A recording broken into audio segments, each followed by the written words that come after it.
Weekend ஒரு நாள் ஒரு ஒன் டே ட்ரிப் பிளான் பண்ணியிருந்தோம். அதுக்கு ஈஸியான ஒரு பிரேக்ஃபாஸ்ட் குழந்தைங்களுக்கு ஓட்ஸ் கஞ்சி, எங்களுக்கு வந்து ஓவர் நைட் ஓட்ஸு. லஞ்ச் வந்து ப்ரிப்பேர் பண்ணி எடுத்துகிட்டு போயிட்டோம். சன்னா புலாவ்.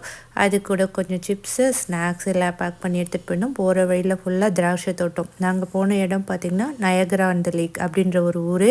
ரொம்ப ஒரு அழகான ஊர். நாங்கள் அந்த ஊருக்கு போய் சேர்ந்த நேரம் கரெக்டாக லஞ்ச் டைம் எடுத்துகிட்டு போனோம். லஞ்சை சாப்பிட்டுட்டு ஊரை சுற்றி பார்க்க ஆரம்பிச்சிட்டோம். போனோடனே ஒரு சர்ச்சு, அதுக்கப்புறம் ஒரு யூரோப்பில் இருக்கிற மாதிரி ஒரு ஹோட்டல், அதுக்கப்புறம் ஒரு குதிரை வண்டி சவாரி. இந்த குதிரை வண்டி சவாரி ஓட்டுறவங்கள பார்த்தா லண்டன்லேயே நம்ம இருக்கிற மாதிரி ஒரு ஃபீல் வரும். அழகழகான வீடுகள்லாம் இருந்துச்சு. அதில் ஒரு பீச்சு ரொம்ப அழகாக இருந்துச்சு.